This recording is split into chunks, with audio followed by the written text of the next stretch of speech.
કરે ના કરે પણ જ્યારે લગ્ન કરવાના હોય ને ત્યારે શેર ફાદી અને ઢોળતોનું હોનું આટલું કરજો. અને મહિલા તરીકે હું તમને કહું કે અત્યારે વર્તમાન બેન દીકરીઓ એક કદાચ બુટી બરોબર મંગળસૂત્ર અને પગમાં ઝાંઝરી અને બંગડી આટલો હમાવો તારા વર્તમાન સમયમાં બરોબર ને. અને આવડા વાહણો મેલે વગર બોલાવે ત્યારે મોટી સંખ્યામાં આવજો. અને અમને પૂરે તાલે ને એટલે એટલી બધી પૂરે કલ્પેશભાઈ આલે એટલે ઘરે રહેવાનું મકાન ના હોય. હવે પૂરી મેળવી કે રહેવું. અને હજી મેરુજી એમ કે પૂરત લેવા જાય ને તો કે પિત્તળ ઘણું લેવું. રેશમભાઈ પિત્તળ વધારે લેવું તો કે એનું કઈ પૂછે. અને તમે 21મી સદીમાં દીવો છો અને હજી તમે એવડો છો ભિખારી દેવે વારવાનો વાહન વેચવાનો વારો આવે. સમય પરિવર્તિત થાય એ ટાઈમે આજથી 40-50 વર્ષ પહેલા મંડપો બધું નહોતું. એટલે પ્રસંગો કરવા માટે આખા વાહના કે ગામના વાહન ભેગા કરતા ત્યારે પ્રસંગ થતો અને એટલા માટે વાહનાની જરૂર નથી. અત્યારે આ ભાભર તાલુકાના આ વિસ્તારનું પિત્તળ ભેગું કરે ને તો હું માનું ત્યાં સુધી 5 કે 10 વર્ષ બીજું નવું પિત્તળ એનું રિફાઇન ના કરવું પડે એટલું પિત્તળ ભેગું થાય કે ના થાય આ પરિસ્થિતિ.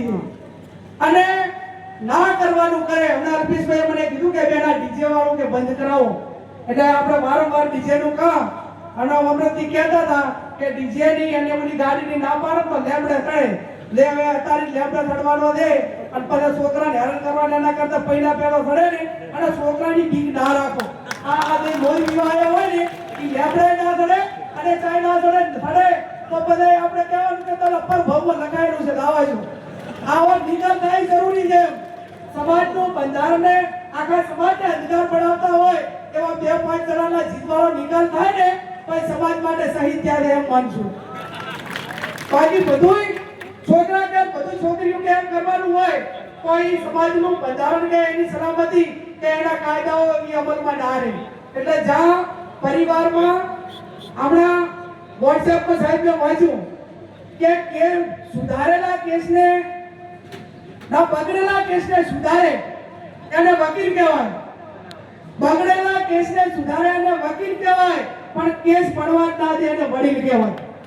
આ વડીલની ભૂમિકા આપણે જ્યારે અદા કરવાની હોય ત્યારે બધા એક થઈને જ્યાં જેને રાજકીય આગેવાનને કહેવું પડતું હોય તો આગેવાનને કહેવાનું, ઘરમાં કહેવાનું થતું હોય તો ઘરમાં કહેવાનું. અને જેટાણે જે ભગવાન કૃષ્ણએ કીધું છે અને મહાભારતના આપણા પાસે દાખલા છે કે અન્યાય સામે પણ આપણે અવાજ ના ઉઠાવવા તો પછી અન્યાય કરે છે એમાં આપણે સૂર પૂર્યો એવું કહેવાય કે ના કહેવાય. એટલે ચારે તમારે અમારી સરમે ના રાખવાની, અમને ચારે મોઢામાં આમ ભીજ ચડાઈ નાખો ને તો હાથા કહી દેવાનું. અને તમે બધા નહીં કહો તો મને એમ કહો અમારા તો કઈ વાંક જ નથી. પણ તમારા નાના મોટા સૂચનો હોય, નાના મોટી તમારી કોઈ અમારે સમજણ માટે કરીને તમારી એક વાત હોય તો પણ એ સાંભળવા માટેની તૈયારી આગેવાનોએ રાખવી પડે. ત્યારે 23 તારીખે કન્યા હોસ્ટેલનું ઓપનિંગ કરવાનું છે. હું તમને બધાને બે હાથ જોડીને વિનંતી કરું છું કે તાલુકે એ દીકરીઓને ભણવા માટેની સંસ્થા ઊભી કરવી પડશે, સલામતી માટે કરવી પડશે.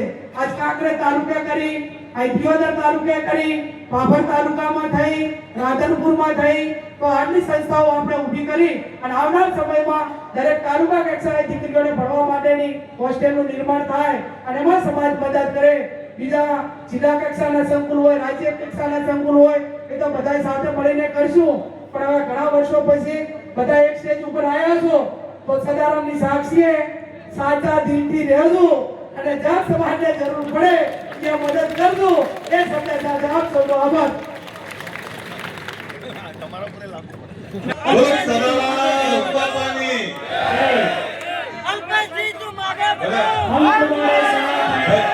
જમીન બેઠા છો તો તમારા અવાજમાં કારણ બહુ છે ને આપણા બાપાની જય બોલાવી બોલ સદારામ બાપાની આજના